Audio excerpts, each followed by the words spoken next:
The snow was not falling. It was running. A thin white layer moved sideways across the Nebraska plain, driven close to the ground by a hard northwest wind. The flakes skimmed over frozen soil like smoke, crossed the neighboring field, and vanished into the roadside ditch. 14-year-old Luke Bennett stood beside a crooked line of old fence posts and watched the storm reach his family's land. The posts did not surround cattle. They did not follow a property boundary. Short boards and bundles of stiff branches hung between them, leaving wide openings for the wind. Behind the first line, snow had begun collecting in a long white ridge. Farther down the field, another section was failing. Luke had built it too tightly. The wind climbed over the dense barrier, struck the ground beyond it, and carried the snow away again.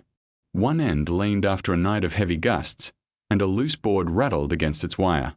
His father, Daniel Bennett, crossed the field beside him with a hammer and coil of rope.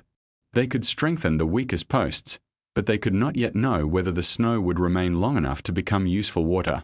If you enjoy quiet farm stories about practical experiments, hard lessons, and people who prepare before anyone else sees the danger, subscribe and join us. Sometimes a fence is built not to keep something in, but to stop something from leaving. 3 months earlier, the Bennett farm had entered winter with dry soil. Autumn rain had been scarce. The wheat ground was pale and firm, and every shovel test showed the same thing. The moisture ended too close to the surface. Luke began collecting abandoned fence posts. Some had been pulled from old cattle lots. Others lay behind barns after new steel fencing replaced them. Several were warped, split at the top, or too short for a proper boundary fence. He also gathered narrow boards and branches left after tree trimming. The neighbors watched him haul everything into an empty field. Harold Mills slowed his pickup near the gate and asked what kind of invisible cattle Luke planned to keep there. Another farmer said the Bennetts were building a fence around nothing. Luke did not explain. He placed small ribbons on stakes and watched the direction of the winter wind. Then he began setting the old posts in lines that crossed it. The field looked empty. Luke was preparing it to catch something that had not yet arrived. On the Bennett farm, winter snow was not decoration. It was stored moisture. Spring rain in Cheyenne County could arrive late, fall unevenly, or miss one farm entirely. Snow that melted slowly over the field could soften the upper soil and give the next crop a better beginning. But most winters, the open plain refused to keep it. Wind crossed miles of exposed ground without meeting trees, buildings, or hedges. Snow lifted from the surface and accumulated wherever an obstacle finally appeared, beside roads, inside ditches, against barns, or along solid fences. The field lost the snow.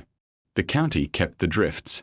Luke's grandfather, Walter Bennett, showed him an old photograph taken after a severe winter many years earlier. The field in the picture was almost black.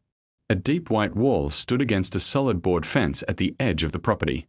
All that water, Walter said, and almost none of it where the roots needed it. Luke initially assumed a taller, stronger wall would collect more snow. Walter explained why that was not always true. A solid barrier forced the air upward. Some snow dropped near its base, but strong turbulence formed behind it. The airflow descended again and could sweep the ground clean farther downwind.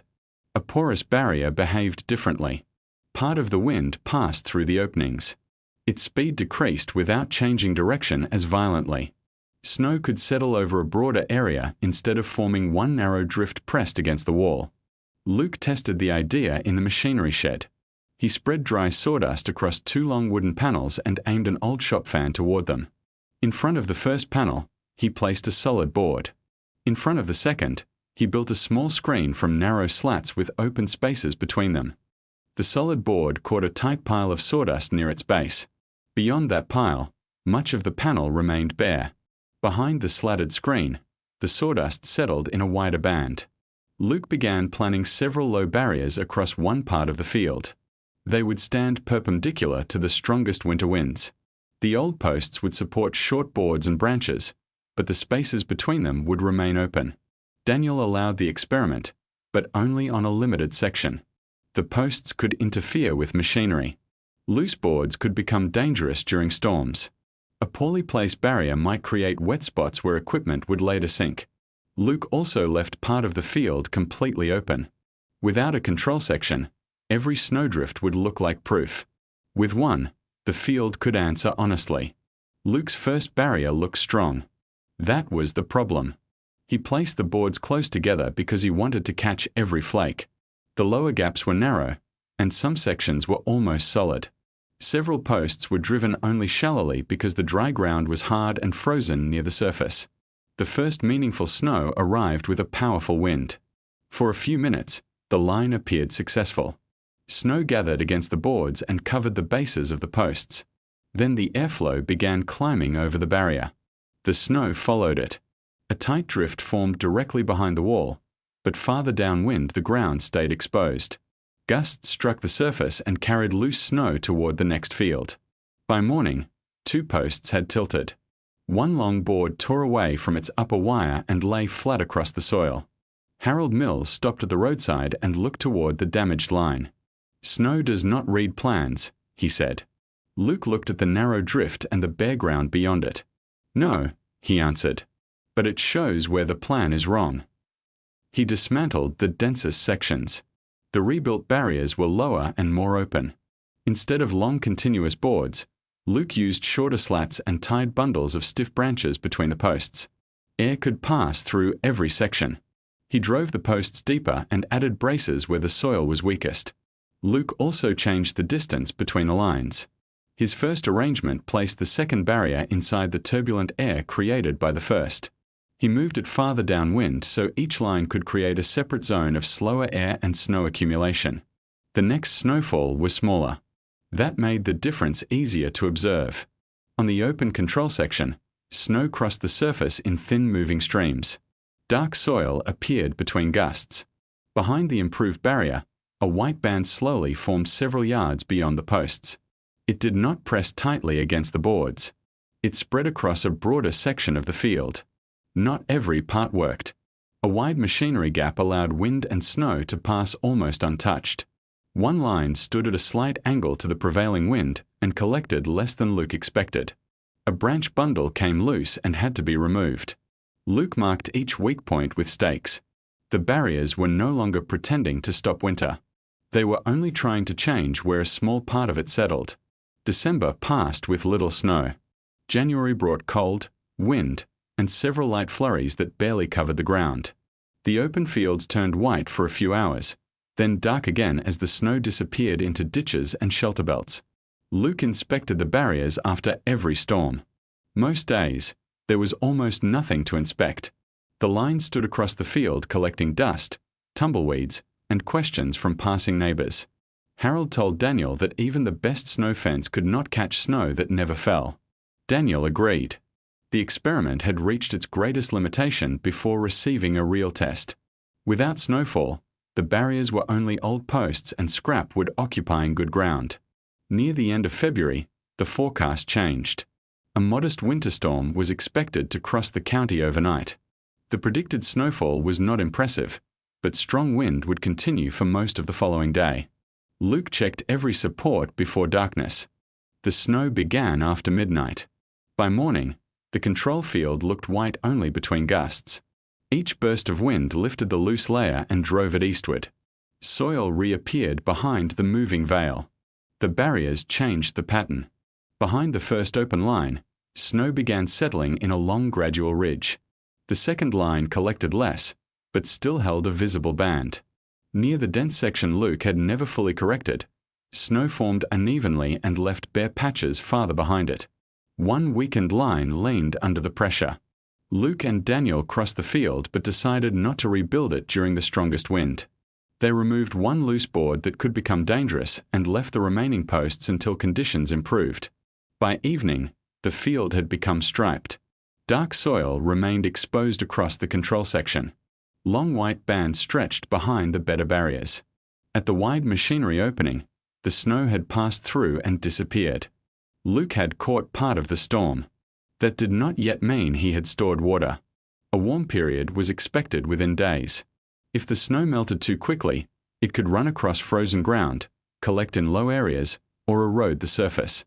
The real test would begin after the sky cleared. The thaw arrived slowly. Afternoon temperatures rose above freezing, but the nights remained cold. The snow ridges softened during the day and hardened again after sunset. This helped the water enter the ground gradually. Luke placed simple measuring stakes in 3 locations: the open control section, the center of a captured snow ridge, and an area beyond the drift where the ground had remained mostly bare. He did not need exact laboratory instruments. He needed to compare how the same field responded to different snow cover. When the final white patches disappeared, Luke and Daniel returned with a shovel. The open control section was firm near the surface. The soil looked pale and broke into dry clods. Daniel had to press hard with his boot to push the shovel deeper.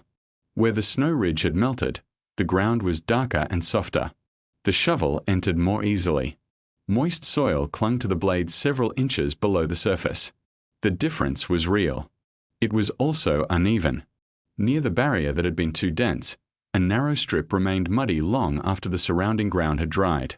In one low place, meltwater collected in a shallow pool. The wide machinery gap had caught almost nothing, and the barrier standing at the wrong angle left only a weak patch of moisture. Luke showed Harold the failures first. He pointed to the muddy strip, the poorly aligned section, and the leaning posts that would need to be removed before spring work. Then he showed him the broader, evenly damp area behind the best barrier. Luke explained what the experiment could and could not do. Without snow, there was nothing to catch. Dense barriers created turbulence. Poor angles reduced accumulation. Low ground could become too wet. Every post and board had to be removed or clearly marked before tractors entered the field. The method could improve only part of the farm. It could not replace spring rain. Daniel removed the boards before planting season but recorded the successful positions. In the best snowcatch area, the planter entered slightly softer soil and the seedbed required less effort to prepare. That did not guarantee a better harvest. Summer heat, hail, insects, or another dry season could still erase the advantage. But the field had entered spring holding more water than the open control section beside it. The following autumn, Harold came to the Bennett farm with a tape measure. He asked Luke how much space he had left between the boards. Nobody asked about invisible cattle. Luke had never been building a fence around the field. He had placed a few imperfect obstacles in the path of the wind so that when winter finally brought water, some of it would stop where the roots could reach it.